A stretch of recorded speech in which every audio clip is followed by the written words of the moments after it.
in a store. It's retail job. I've never done retail, and I was kind of like, I don't know if I want to do retail, but honestly, whatever God opens up for me, I'm like, okay, sure, you know? Let's just say I hated it.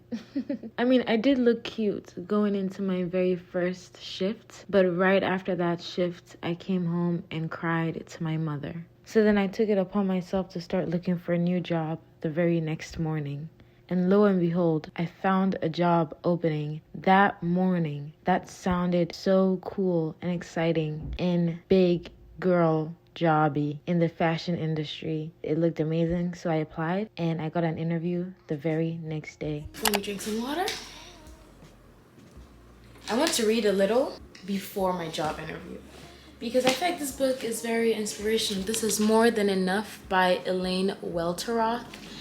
I love this lady. I discovered her a couple months ago, and I listened to every single podcast she's ever been on. Like, this is what I do. When I find someone inspirational, like Virgil Abloh, Elaine Welteroth, Jerry Lorenzo, I will go on podcast app or Spotify and see if they've been interviewed by anybody so that I can listen to their words of wisdom. And she has been interviewed for like 10 different podcasts. So I listened to all of them over the summer. She is like a multidisciplinary. She was the former editor-in-chief for Teen Vogue. And her story is just inspiring. She was always put in places where she needed to be and was divinely connected, and also obviously with hard work and stuff. But it's just a journey of like someone not knowing what to do in life, and then some things that she thought were small, or I don't really want this job. Like, she just always listened to divine timing. I know she believes in God, so I'm gonna say God on behalf of her, but I think that she always just followed God's steps of like, maybe this isn't where you want to be right now, but I'm gonna put you there because you're gonna meet someone in this job that you have who's gonna take you to the next level. So her story is just, she just kept, always being in the right place at the right time, and that's what divine guidance and timing is.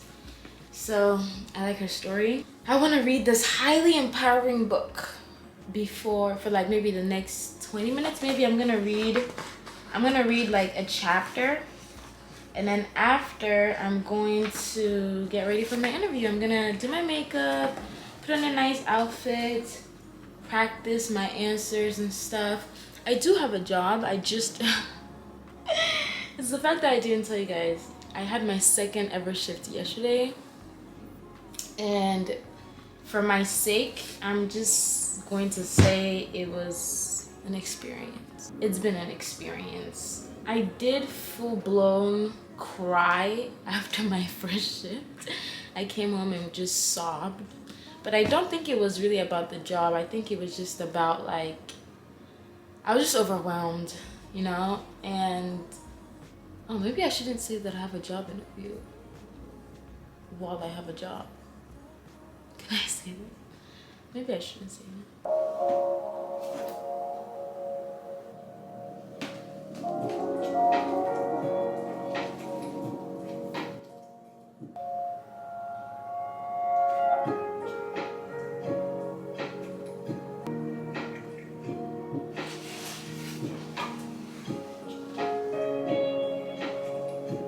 The grayest of skies. While I was reading, I was playing lo-fi, and then there's a song that came up. I didn't check the name of the song because I felt like if I go back and I replay the song, then it's not as powerful as it was when I heard it. So I just let it play, and I was reading my book, and I wasn't paying attention to music at all. But then all of a sudden, like, I'm wearing a shirt, so all of a sudden, my mind stops paying attention to the book and it gets drawn to the lyrics. And the lyrics go something along the lines of the person was singing in God's point of view. Like, I'm always here. And you're always worrying. And even if you don't know the whole path, just know that I'm always here. And I'm right here. Something like that. And I was like, oh God, that is so sweet of you.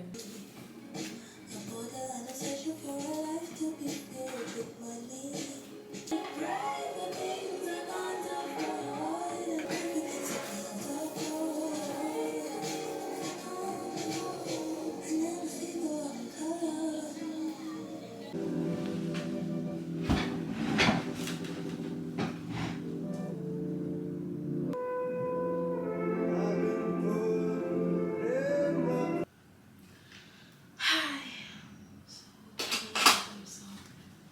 Hello.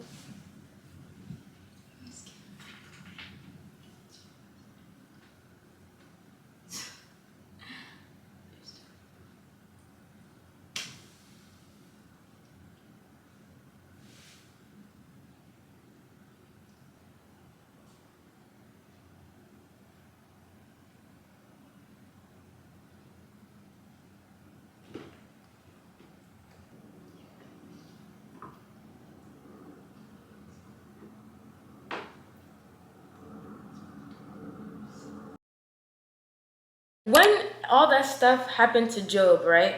Job said, God, the thing I feared the most has happened. That is such a specific thing to fear, that you lose all your children and all your money and everyone's gonna die. Like, I feel like everyone has like thoughts like that, but for him to be like, this is what I feared the most and it's happened, it was like, where were you getting those fears from? Why were you fearing that?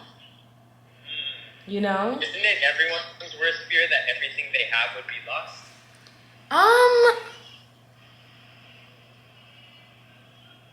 But, but if all my family died, I don't know if I would say that this is what I feared the most. I don't think about it. I don't think about all my family dying. That would suck. I would hate it. But that's not what I'm scared of the most. Interesting. So essentially, are you implying that there's some correlation between what you're afraid of the most and it occurring? Yeah. Cabinet's diaries. We're going to be making some rice and stew before Lucas gets here because he told me he doesn't want to help me cook. He just wants to come in here into my apartment and eat the food that I made. Why?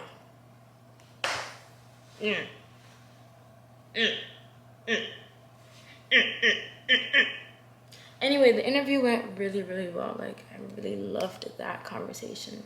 I loved it. I loved it. I loved it. Anyway, yeah, I was gonna make jollof, but I don't have enough time because we have an art opening we want to go to at 7-ish. So I'm just gonna make something quick and yummy.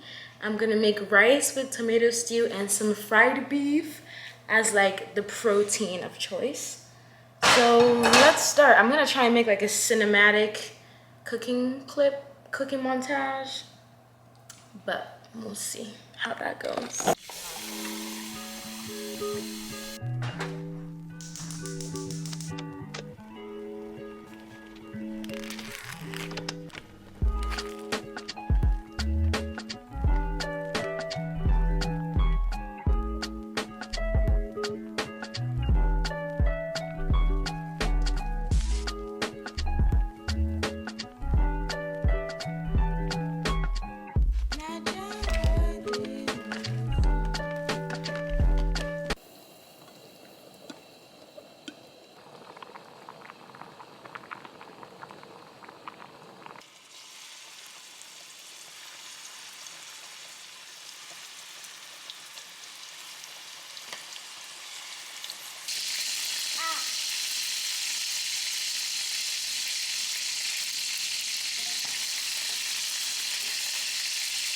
I think I should have boiled it before frying it.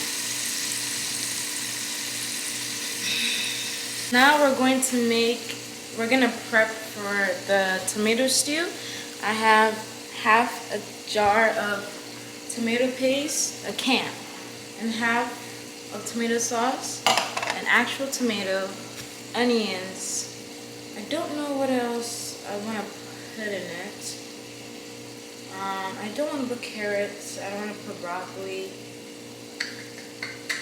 Honestly, I think this meat is enough, and that's what she. No, sorry. They never see me coming.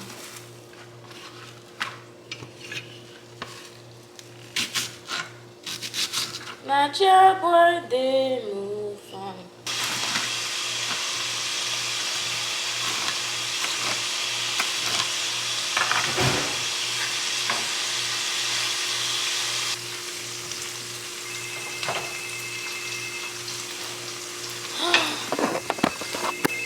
Look who's here.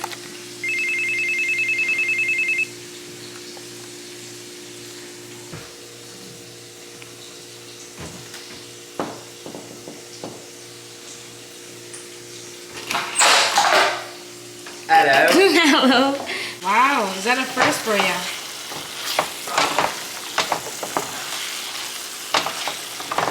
Yeah, this is not a lot of stew. It's all good.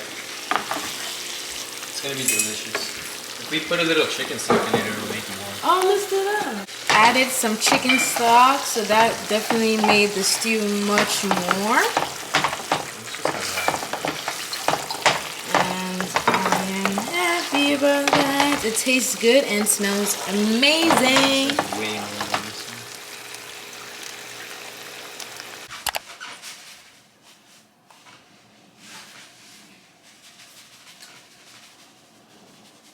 God is so good. God is so good. I got the job. Got the job that I interviewed for. I know I said in a couple of videos that I had a job and it was in retail. And I wasn't sure if retail was for me. Yes, retail was not for me, and retail was not where I needed to be. But I needed to go into that job and absolutely dislike it in order for me to keep looking. And God opened the door. Oh my gosh. If you guys could feel my excitement. So it is a job at a fashion PR firm. I don't know if I said that yet, but I am genuinely so excited. I've never been so excited about something in my entire life, except for maybe moving to New York City. Like, the interview was so good. The interview went so well. And I got the job. And like, we just clicked, the founder and I, when we were interviewing. We just clicked. And it was so, I have never enjoyed an interview more. Seriously, I loved the interview. Like, we were just talking. It was supposed to last 30 minutes.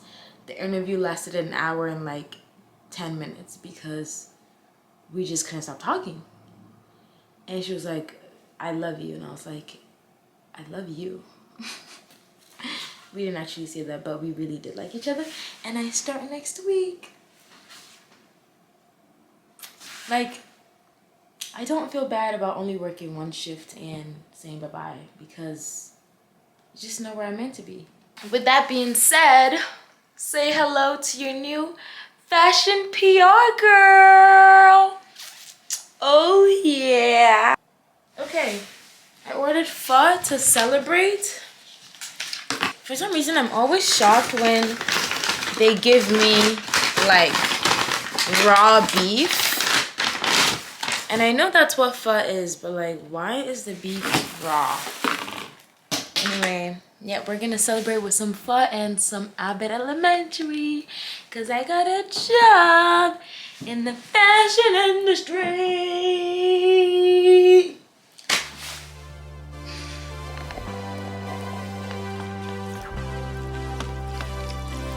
I know it's very risky to be eating on my bed, but guess what I'm about to say? I don't have a dining table. This place had 3.5 stars, so I really took a chance on it. But I added some salt and hot sauce, and I think it's not bad, actually. Not bad at all.